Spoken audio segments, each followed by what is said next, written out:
Shabbat Shalom, welcome to another one of our virtual Shabbat experiences. This evening, candle lighting is at 8:58 p.m. The earliest you can light is 7:30 p.m. Tomorrow, Shabbat ends at 10:18. We have our Ruach pre-Kabbalat Shabbat, 6:30. This evening, special Mazel Tov to Oscar Brett, who is celebrating his Bar Mitzvah this weekend, and to the Brett and the Bernstein families.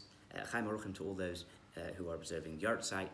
Our morning services, evening classes continue throughout the week. Tuesday evening session, a Thursday evening session, and a new session beginning on Wednesday, Compelling Conversations. Please go online for all the classes and the Zoom links. Society, the place in which every healthy human being can develop. It's where we act, it's where we live.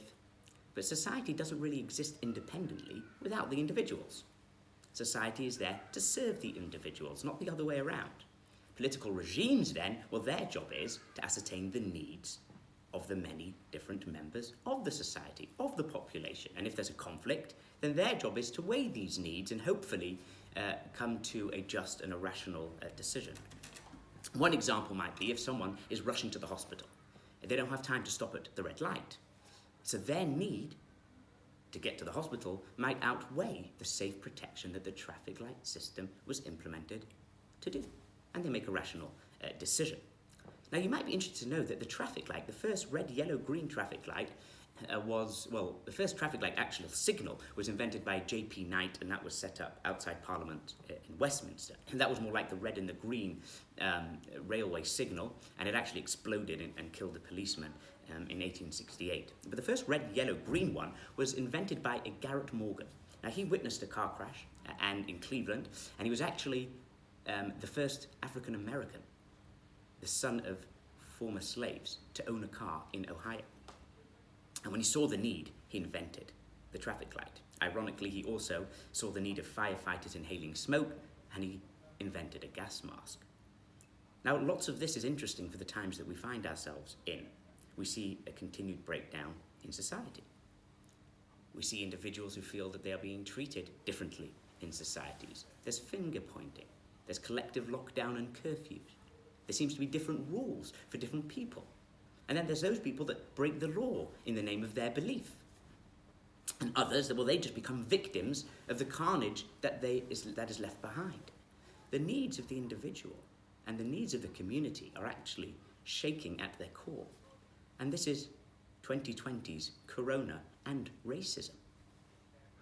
Now, while the Torah, in its ideal state, was in the land of Israel under Jewish religious rule, it nevertheless served as to those that adhered it throughout the generation in all societies, in all times, in any sort of political headship.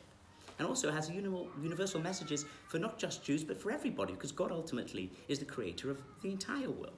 So let's look at this Torah portion and perhaps find some inspiration, and we will in three different levels. Number one, how universally each country, as they fight COVID and coming out of it, post-lockdown, as they fight hate, and of course on a personal level, how as we behave with our beliefs.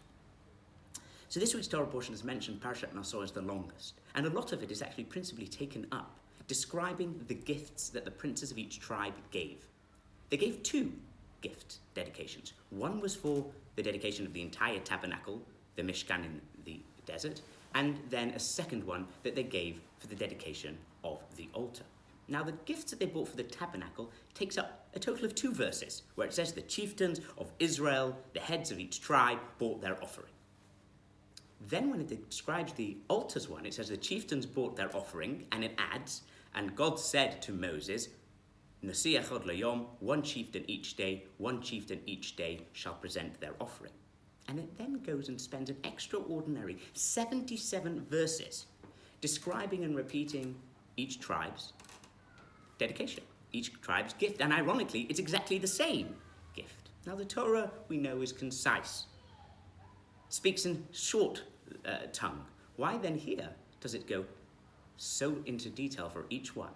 And what is the difference between the altar gift and the tabernacle gift?